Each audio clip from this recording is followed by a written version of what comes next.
الذين كفروا وصدوا عن سبيل الله زدناهم عذابا فوق العذاب بما كانوا يفسدون۔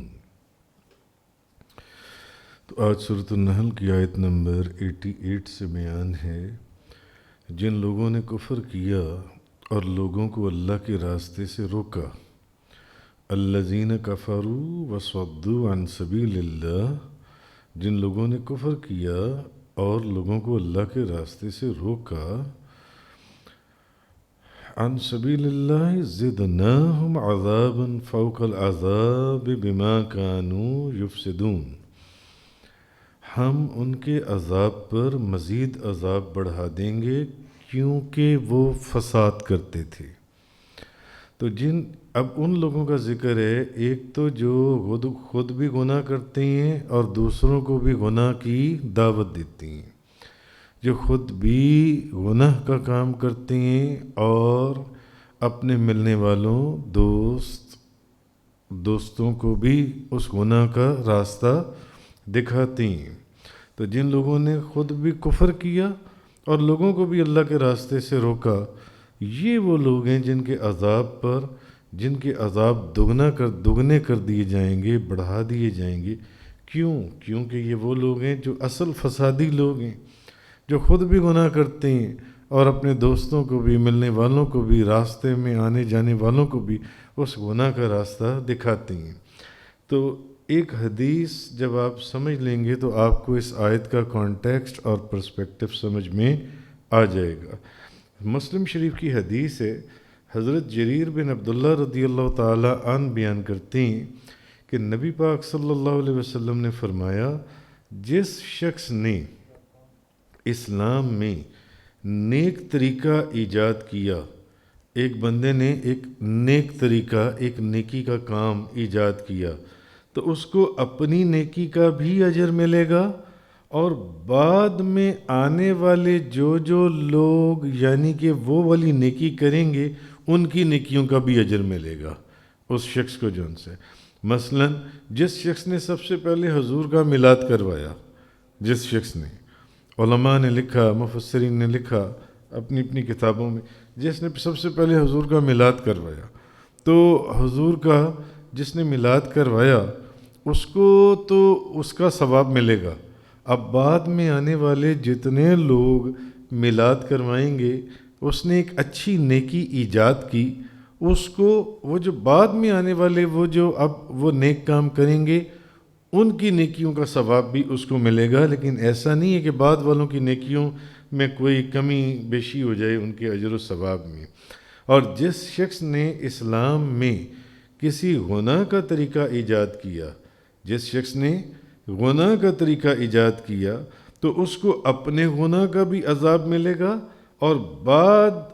بعد میں جو آنے والے ہیں، بعد میں جو لوگ وہ گناہ کریں گے اس کے نقش قدم پر چلتے ہوئے، اس کے راستے پر چلتے ہوئے، اس سے سیکھ کر ان کو تو وہ تو جب گناہ کریں گے ان کو تو اس کا عذاب ملے گا، مگر ان کے عذاب کا وہ عذاب اس کو بھی ملے گا جس نے اس گناہ کا کام ایجاد کیا تھا، جس نے وہ گناہ کا کام شروع کیا تھا، اس کو اپنے گناہ کا بھی عذاب ملے گا، اور بعد میں آنے والے جو لوگ وہ گناہ کریں گے ان کا عذاب بھی اس کو ملے گا۔ یعنی کہ وہ گناہ جس نے سب سے پہلے کیا تھا اس کا گناہ دوگنا تگنا چوگنا، اس کا گناہ بہت زیادہ ہوگا، اور بعد والوں کے عذاب میں کوئی کمی نہیں کی جائے گی۔ مثلا بخاری شریف کی ایک حدیث ہے، حضرت عبداللہ بن مسعود رضی اللہ تعالی عنہ فرماتے ہیں کہ نبی پاک صلی اللہ علیہ وسلم نے فرمایا، جس شخص نے بھی کسی شخص کو ظلماً قتل کیا، جس شخص نے کسی کو ایویں بغیر کسی وجہ کے ظلم کیا، اس نے ظلماً قتل کر دیا،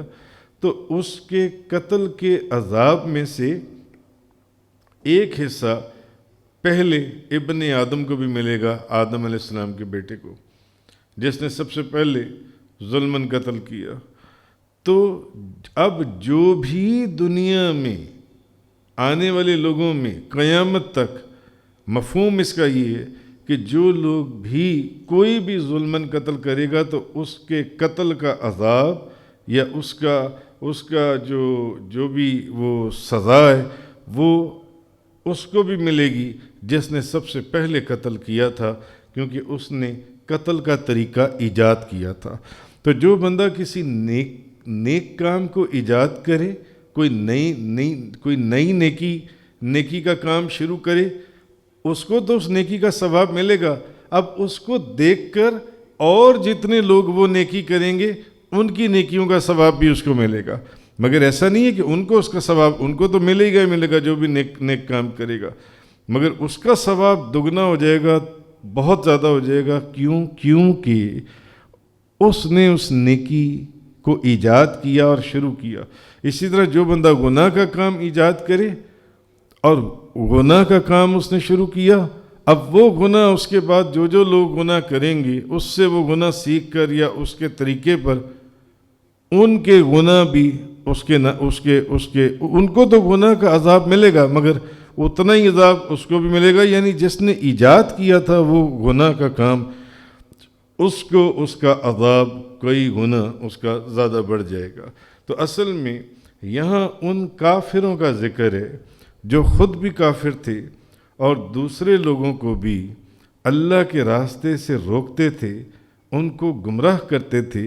اور ان کو کفر کے اوپر رہنے پر مجبور کرتے تھے یا ان کو کفر کے راستے پر چلانے کی کوشش کرتے تھے۔ تو وہ خود بھی کافر تھے اور لوگوں کو بھی کافر بناتے تھے، وہ خود بھی کفر کرتے تھے اور لوگوں کو بھی کفر کا راستہ دکھاتے تھے۔ تو چونکہ اب ان کا گناہ دگنا ہو گیا، دگنا کیسے؟ ایک تو ان کا اپنا کفر اور دوسرا کسی دوسرے کو بھی کفر کے اوپر مجبور کرنا، کسی دوسرے کو بھی کفر کا راستہ دکھانا اور اس کے اوپر اس کو چلنے کا طریقہ بتانا۔ تو اس کافر کا گناہ، اس کافر کا جو گناہ ہے یا عذاب ہے یہ دگنا ہو گیا، کیونکہ ایک تو یہ خود کافر ہے اور دوسرے کو بھی کافر بنا رہا ہے۔ کہ میں نے آپ کو پہلے جس نے بھی حضور نے فرمایا کوئی گناہ کا کام ایجاد کیا، یہ ایک بندہ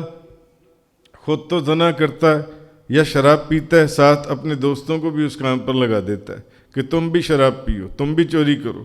تو وہ اب جو اس کے ملنے جلنے والے جب وہ کام کریں گے تو ان کا بھی عذاب جو ان سے اس کے اوپر ہوگا، اس کے اوپر۔ تو کہا یہ جا رہا ہے کہ ایک بندہ تو وہ کافر تھا کہ وہ خود بھی کفر پر قائم تھا اور اس نے بعد میں اور لوگوں کو بھی اس نے کفر کے اوپر قائم رکھا، اس نے کفر کا راستہ دکھایا، تو اس کا کفر جو ان سے یہ دگنا ہو گیا، اس لیے اس کی سزا بھی، اس کا عذاب بھی دگنا ہوگا۔ کیونکہ بعد میں جو لوگ جن کو اس نے مجبور کیا کفر کے راستے کے اوپر کھڑا رہنے کے اوپر، ان کا عذاب بھی اس کے سر پر ہوگا، کیونکہ اس کا عذاب دگنا ہے۔ کیوں؟ وہ تو صرف کفر کے راستے پر چل رہے ہیں، اور یہ نہ صرف خود کفر کے راستے پر چل رہا ہے بلکہ لوگوں کو بھی کفر کے راستے پر چلا رہا ہے، تو اس کا گناہ اور عذاب دگنا ہوگا۔ اس لیے فرمایا کہ ہم ان کے عذاب میں مزید اضافہ کر دیں گے۔ یہ وہ لوگ ہیں جن کی اس عذاب کو بڑھا دیا جائے گا، یعنی ان کو اپنے کفر کا بھی عذاب ملے گا اور ان کو ان لوگوں کے کفر کا بھی عذاب دیا جائے گا جن لوگوں کو اس نے کفر کے راستے پر چلایا، یعنی جنہوں نے اس کے نقش قدم پر چلتے ہوئے کفر کا راستہ اپنایا۔ تو جو بندہ بھی کوئی گناہ کرتا ہے اور پھر اس گناہ کے راستے کے اوپر دوسرے کو بھی ڈالتا ہے اور اس کو بھی وہ گناہ کا راستہ دکھاتا ہے، تو اس کا گناہ جس کو اس نے اس راستے پر ڈالا وہ تو ایک ہے، مگر جس نے اس کو وہ راستہ دکھایا اس کا گناہ دگنا ہے اور اس کے اوپر دگنا عذاب ہوگا۔ یہ چیز اس آیت کے اندر فرمائی گئی، الذین کفروا وصدوا عن سبیل اللہ، جن لوگوں نے کفر کیا اور لوگوں کو اللہ کے راستے سے روکا، زدناہم عذابا فوق العذاب بما كانوا یفسدون، تو ان کے عذاب پر مزید عذاب بڑھا دیں گے کیونکہ وہ فساد کرتے تھے۔ وآخر الدعوانا ان الحمد للہ رب العالمین۔ تفسیر قرآن کا یہ لیکچر انگلش میں سننے کے لیے براہ کرم ڈسکرپشن میں موجود لنک پر کلک کریں۔